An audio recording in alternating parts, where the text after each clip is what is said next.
Welcome back, dear students. In your environmental study class, the chapter number 10, Walls Tell Stories.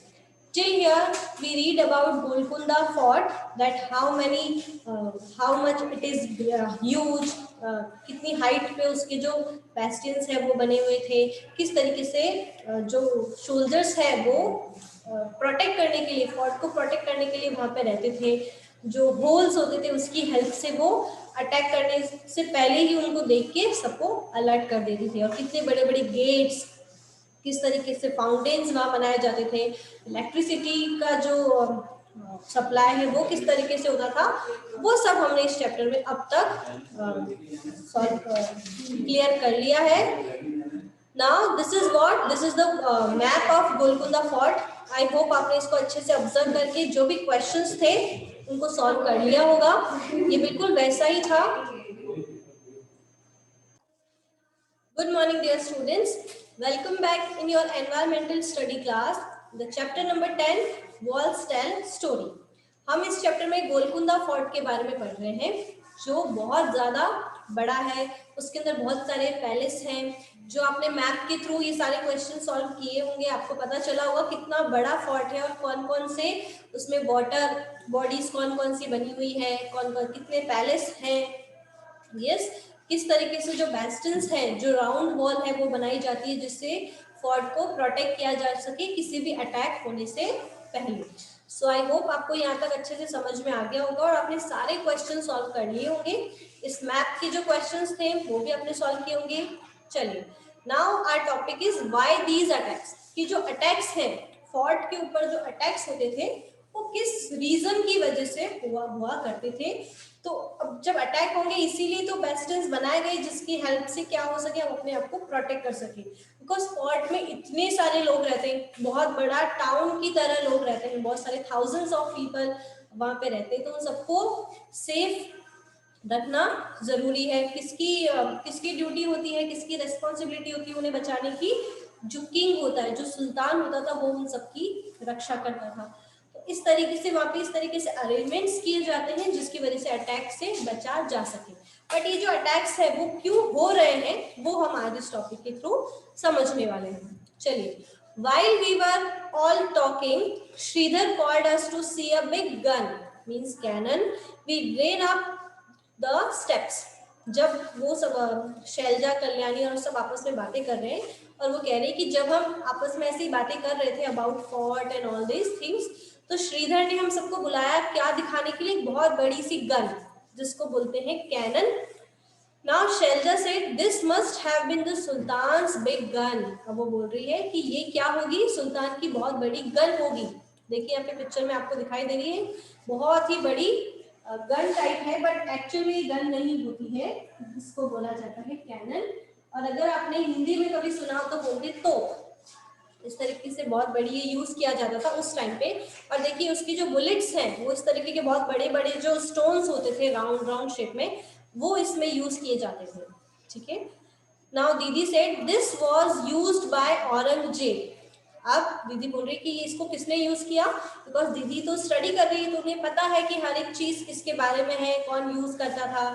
तो उन्होंने कहा कि इस कैनन को, इस बड़ी सी गन को कौन यूज करता था? Aurangzeb. His full army came with their guns and cannons to attack, but they could not even enter the fort. For 8 months they camped outside the fort. उन्होंने क्या बताया कि औरंगजेब अपनी पूरी आर्मी के साथ वहां पे आया था, बहुत सारी गन्स थी उसके पास में, बहुत सारी कैनन्स थी अटैक करने के लिए, इस गोलकुंडा फोर्ट पे अटैक करने के लिए वो अपनी पूरी आर्मी के साथ आया था। बट वो उस फोर्ट में एंटर ही नहीं कर पाया।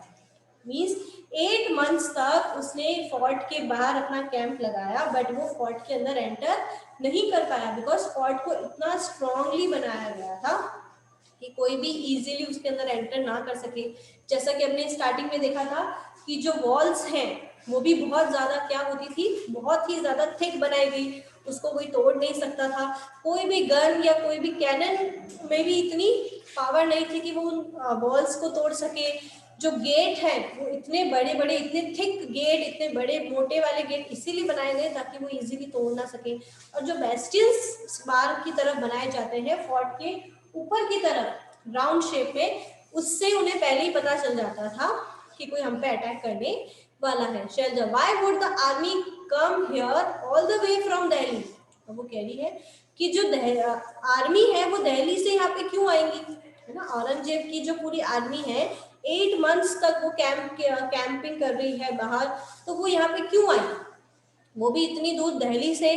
सो दीदी said in those days emperors and kings played such tricks, they tried to make smaller kingdoms a part of their own kingdom। उसने कहा कि उस टाइम पे क्या होता था कि जो किंग्स होते थे, जो सुल्तान वगैरह होते थे, वो क्या करते थे, वो बहुत सारे अलग अलग टाइप की ट्रिक्स को प्ले करते थे और अपने जो छोटे छोटे किंगडम्स होते थे उन्हें अपने वाले किंगडम के अंदर मिक्स कर देते थे और अपना जो किंगडम है उसे बड़ा करने के लिए छोटे छोटे जो प्लेसेस हैं उन सबको, जैसे आपको पता है कि अब हम कौन सी कंट्री में रहते हैं, इंडिया। तो पहले एक्चुअल में पूरा इंडिया नहीं हुआ करता था, पहले इंडिया बहुत छोटे छोटे पार्ट्स में डिवाइडेड था। तो हर छोटे छोटे जो उसके पार्ट्स होते थे उन सबके जो सुल्तान है, जो किंग है, वो अलग अलग होते थे।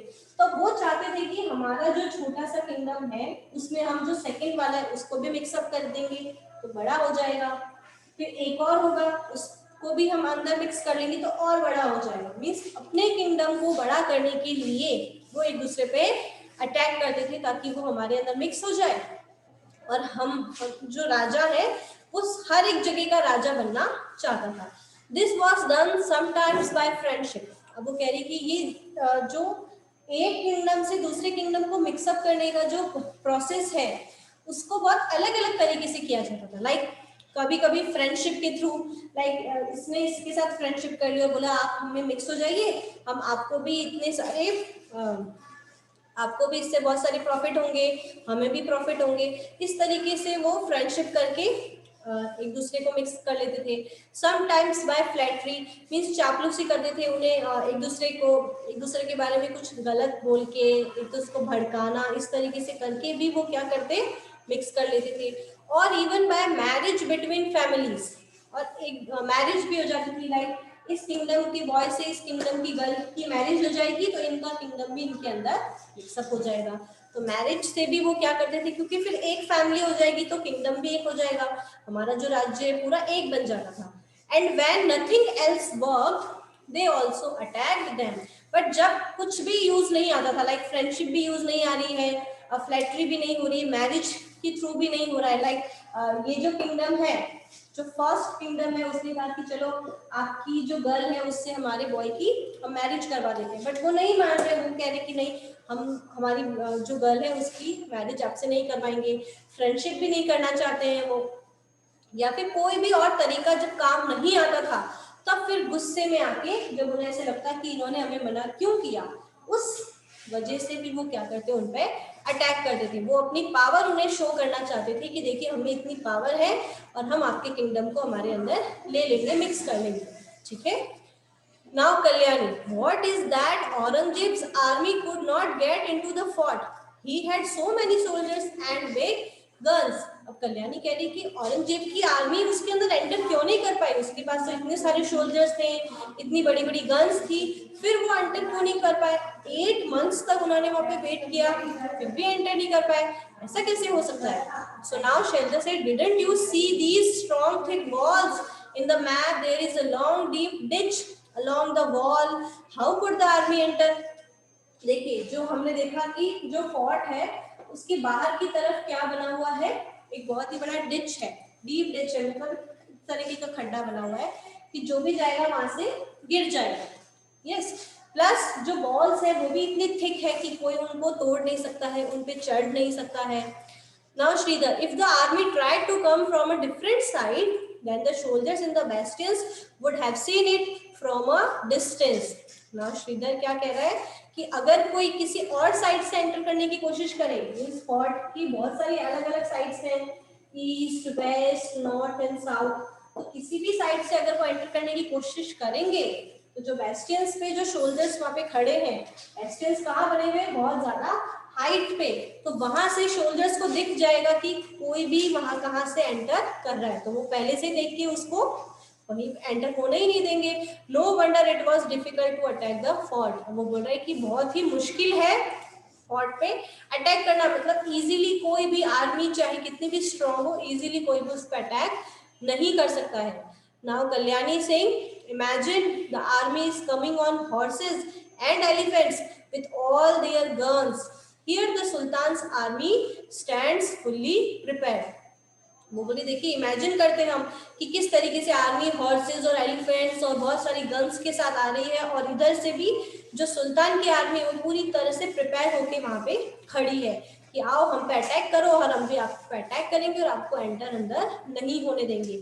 बहुत सारे जो फोर्ट होते थे उनमें इस तरीके से जो एंट्रेंस होता है, देखिए फोर्ट है और यहाँ पे बहुत बड़ा सा गड्ढा टाइप होता था जिससे कोई भी अगर यहाँ से आएगा तो गिर जाएगा, और उनका जो एंट्रेंस मेन गेट होता था वो इस तरीके से, तो वो कभी खुलता कभी उसको बंद कर दिया जाता था. तो जब बंद कर देंगे तो क्या होगा, कोई भी उसके अंदर एंटर कर ही नहीं पाएगा. किस डायरेक्शन से करेगा, एवरीवेयर वहां पे डिच बना हुआ है. Oh no, how many people and soldiers on both the sides must have been killed in all the fightings.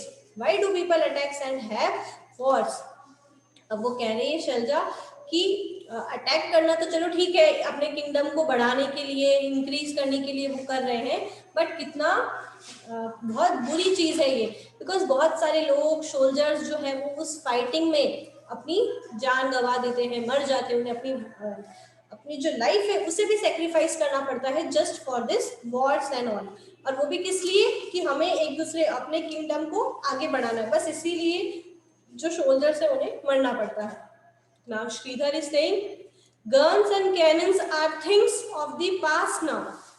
Shridhar ने कहा कि ये जो कैनन्स और गन्स वगैरह जो है अब वो तो पुराने जमाने में यूज की जाती थी.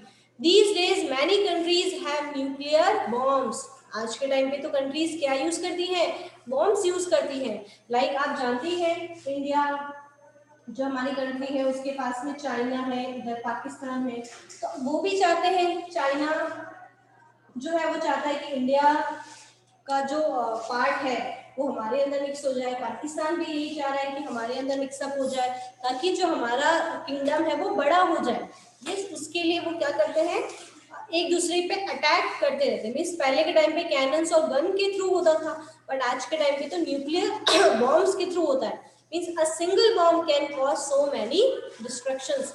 मतलब एक बॉम्ब आपको एक किसी प्लेस पे जाके गिराना है, आपको सोल्जर्स गन्स वगैरह ले जाने की नीड ही नहीं है, आप अपनी कंट्री में ही रहो, बट आपको सिर्फ क्या करना है, बॉम्ब जो है वो उनकी कंट्रीज पे गिराना है. उनकी पूरी कंट्री क्या होगी, पूरी तरह से डिस्ट्रक्ट हो जाएगी, बर्बाद हो जाएगी और आप जीत जाओगे. बट इज दिस गुड और नॉट?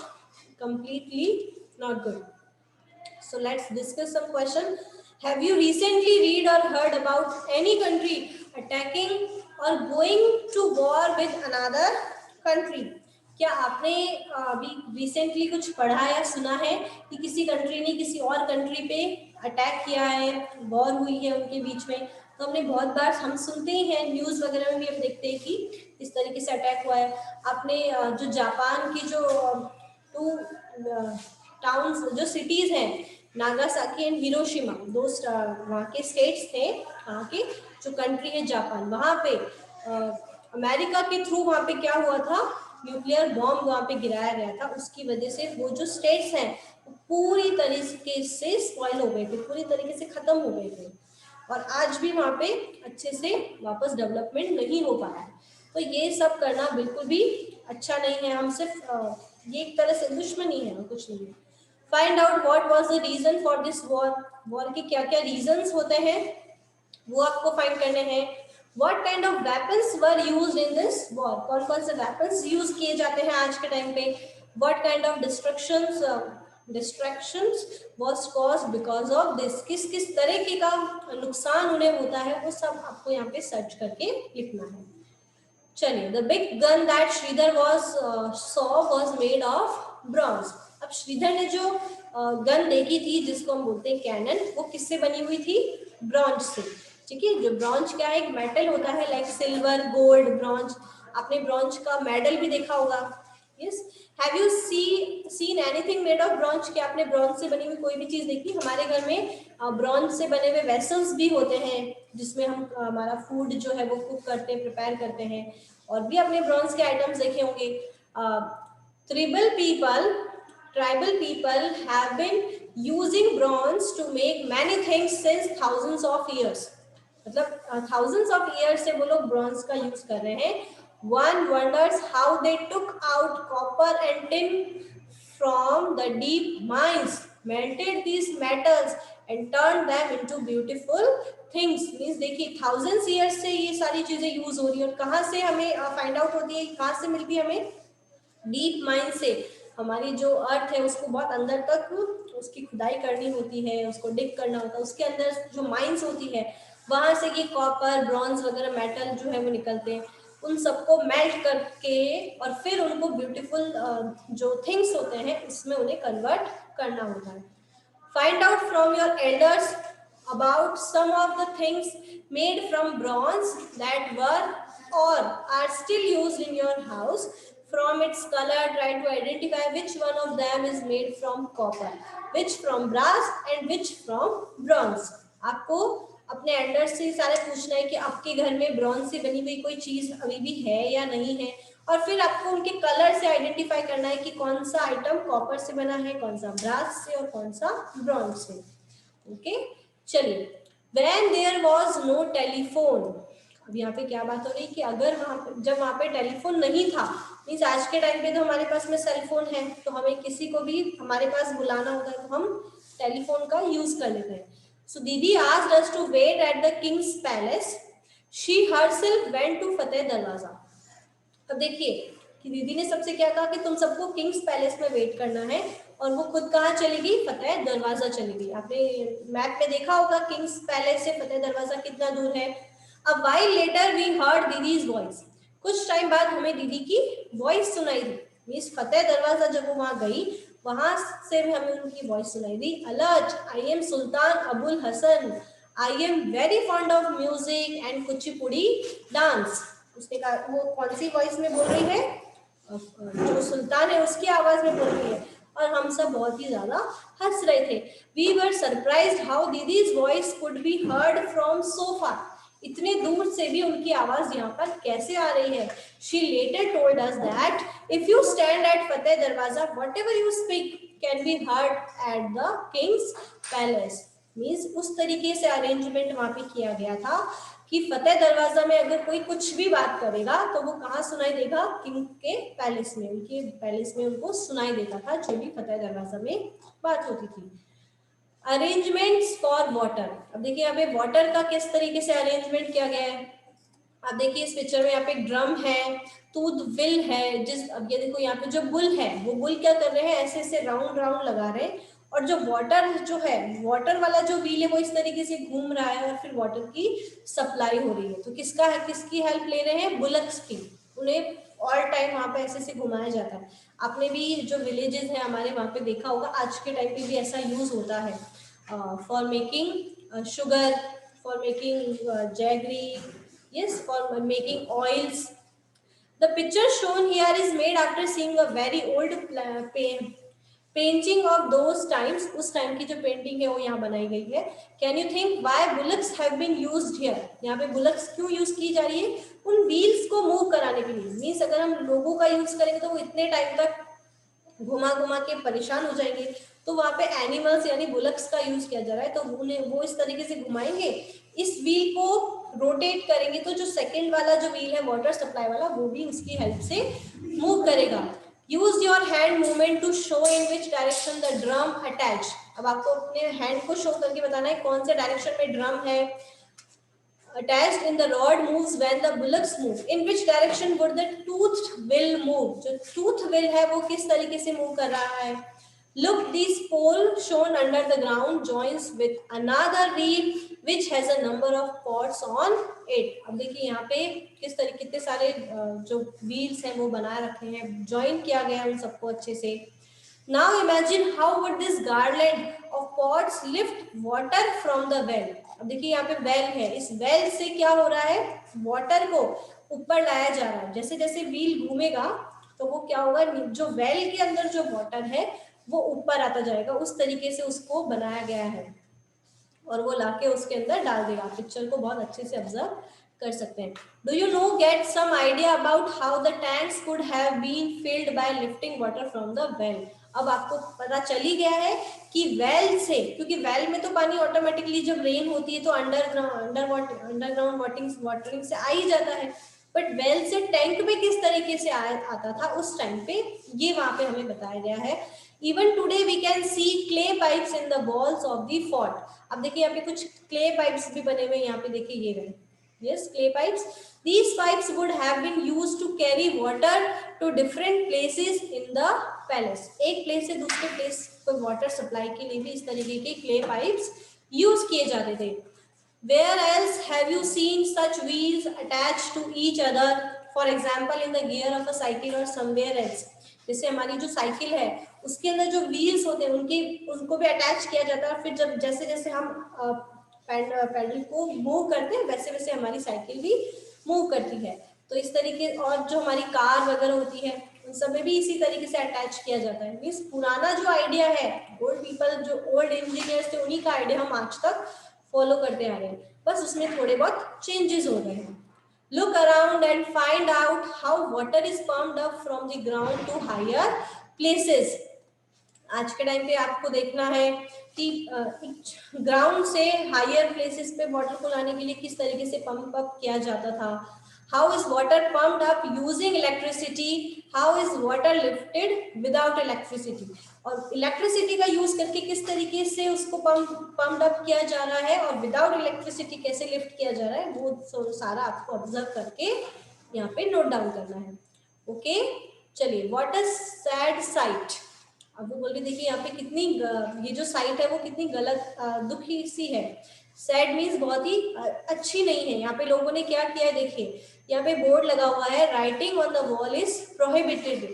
प्रोहिबिटेड मीन्स आपको वॉल पे नहीं लिखना है। पुराने टाइम की जो वॉल्स बनी हुई थी उन पे लोग क्या करते, जब विजिट करने जाते तो वहां पे कुछ भी अपना नेम वगैरह लिख कर आ जाते हैं, तो वो सारी वॉल्स को क्या करते हैं, खराब कर देते हैं। हमारे घर में जो वॉल्स है अगर हम उनपे डेली कुछ ना कुछ लिखते रहेंगे तो क्या होगा, खराब दिखेगी। तो वहां पे भी हमें ऐसा नहीं लिखना है। Talking, whistling and listening to our own echo we were walking through the मेहराब। वो अपनी बातें करते हुए वहां मेहराब में पहुंचे। Shridhar, oh the breeze feel so cool in this tunnel. अब वो टनल में जाके क्या बोल रहा है कि जो हवा आ रही है, जो एयर है वहां पे बहुत ही कूल है, बहुत ही अच्छी लग रही है। It was written that soldiers stayed here. वहां पे लिखा हुआ है कि यहाँ पे कौन रहता था, सोल्जर्स रहते थे। See this board but look what the wall is like. अब कि यहाँ पे बोर्ड लगा हुआ है कि आपको वॉल पे नहीं लिखना है, फिर भी लोग वहां पे लिख देते हैं। Oh think how this wall has been thousands of years go by, it has been seen kings and queens, horses and elephants, war and peace, but we have spoiled it in just a few years. इन सारी जो walls है वहाँ पे king और इन सब की paintings बनी हुई थी, वो यहाँ पे देखने आते थे, पर अब इतने टाइम बाद हमने कुछ ही सालों में इनको कितना गंदा कर दिया है अपना नेम लिख के। I don't understand what kind of fun do people get in writing their names all over the place like this.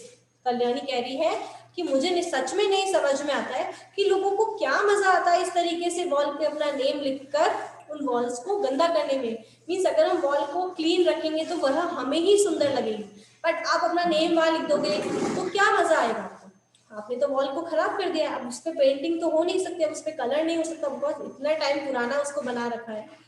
Okay, so that's it for today. I hope आपको बहुत मजा आ रहा है चैप्टर पढ़ के, बिकॉज हमारी हिस्ट्री जो हमारे फोर्ट से बहुत अच्छी तरीके से अच्छे से बने हुए थे। Close your eyes and go back in time. हम वापस से इस कॉन्सेप्ट को स्टार्ट करेंगे हमारे नेक्स्ट सेशन में। हम वापस बैक जाएंगे गोलकुंडा स्टोरी में कि वहां पे क्या होने वाला है। So till then take care. आज जो भी क्वेश्चंस हमने डिस्कस किए हैं आप उनके आंसर जरूर फाइंड कीजिए और उन्हें अपनी नोटबुक में नोट डाउन कीजिए। All right, so take care.